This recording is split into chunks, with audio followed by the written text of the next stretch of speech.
There was a time not too long ago when you entered Court Square at your own risk. In fact, the old saying was if you were in downtown Memphis after dark, you were either lost or you were going to eat dinner at the Rendezvous. A lot of things have changed. And Downtown Commission Chief Paul Morris will talk to you all day about those changes. Slow and steady progress, big projects.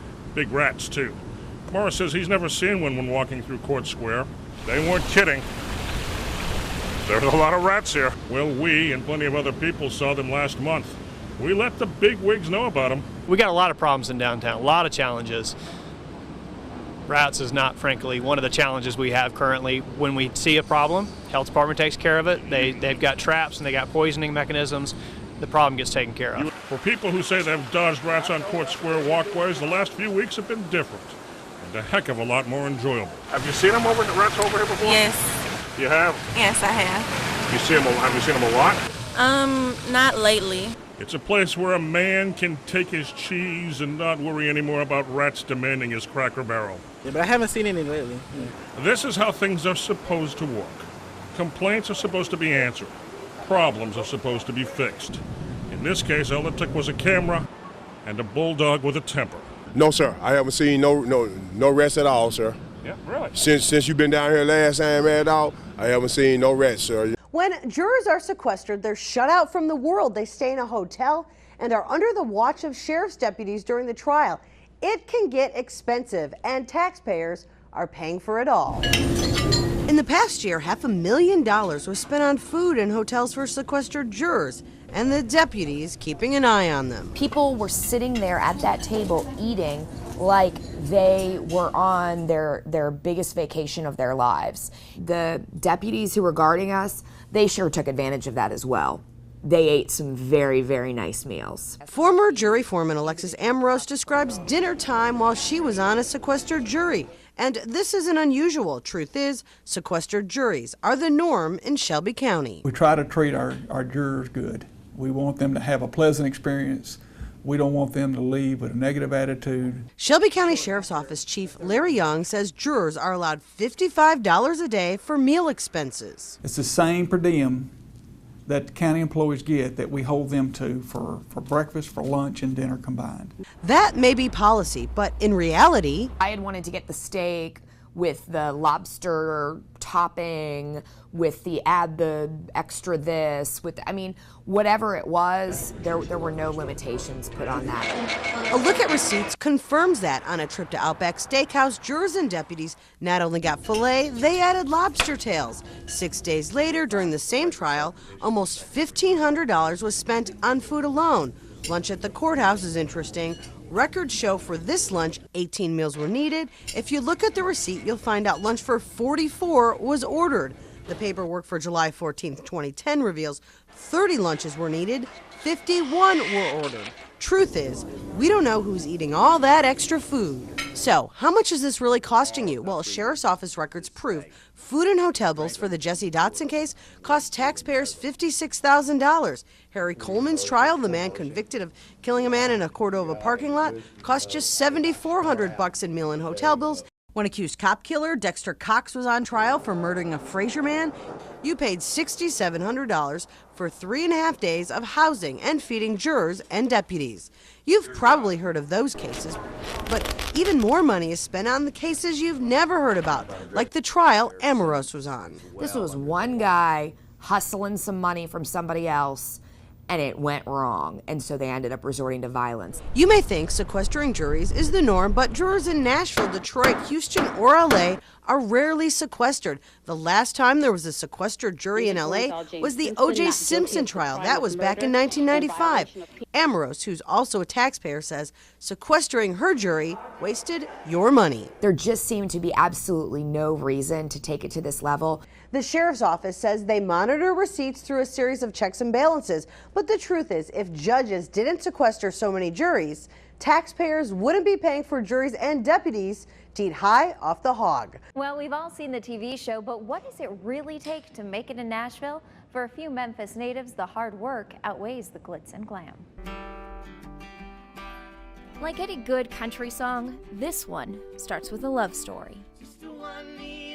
Serena Wages and Gabe Raybon met on a blind date 2 years ago. But I was pleasantly surprised to find out that she was a singer, and when I found out she was good, it was even better. Or you definitely wouldn't have dated me.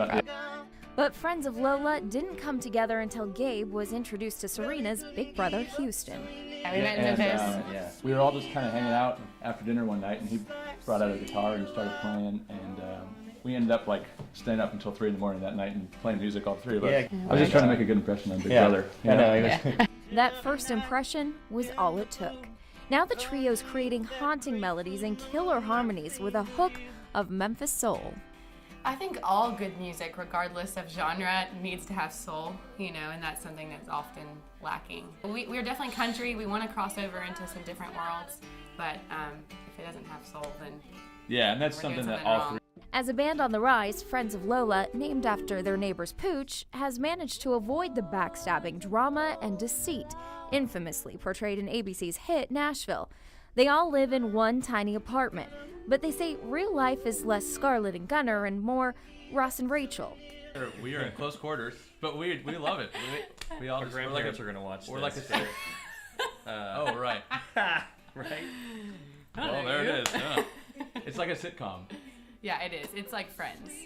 And now Houston's dating my best friend, so Yeah, it's true. really complicated. In between touring, they all have flexible side jobs. They spent all of last week recording their new EP, which they'll begin shopping to record labels with its new release at the end of the month. Now that we've had a chance to be a band for a while, we've kind of had time to like really know what sound we're going for and like think about why we're writing the songs and how they relate to us and everything. So it's just kind of, the band's morphed like they all do, but it's morphed in a way that we're all like really excited. And something Memphis should be excited about too. Give you the keys to the castle, and I will follow you down to Friends of Lola's new album includes that song you heard there, Sweet-Eyed Honey Pie. Thousands gathered on the plaza to the side of an empty table. Some were invited on stage. Curtains were raised, and the trick was over almost before it began.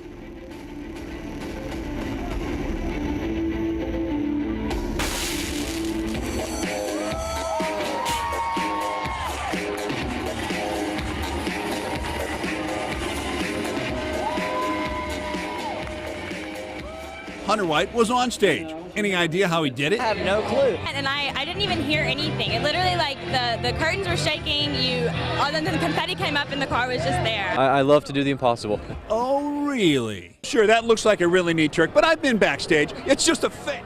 That was Jeff Beimfor, ABC 24. What happened? Help me! The child's body is now in the hands of the medical examiner. Bartlett police are not saying much about the case, just that they are talking to the mother. Prayers. Prayers is all we can do at this time. That's such a sad thing. Debbie Ellis owns Debbie's Flowers, a local floral shop near where the newborn was found. Well, when I got to work, about 10:30, I do believe, the police came in and was questioning me as to whether I saw anything out back. Debbie designs bouquets for many occasions, including for newborns. With no children of her own, she keeps a large extended family on her wall in her shop. This wall is my wall of family and friends, and we have babies and newborns. We even have ultrasound pictures of employees' babies, and it's a shame that this baby will never have this chance to be on anyone's wall. She wants mothers to know. But there are safe havens. There are other options to take care of your loved ones, and it's just such a sad thing that you feel as if that's your only choice. The cause of death is still under investigation pending results from the medical examiner. We have posted several links on our website at localmemphis.com for expecting mothers who need help. In the newsroom, Casey Monroe, Local 24 News.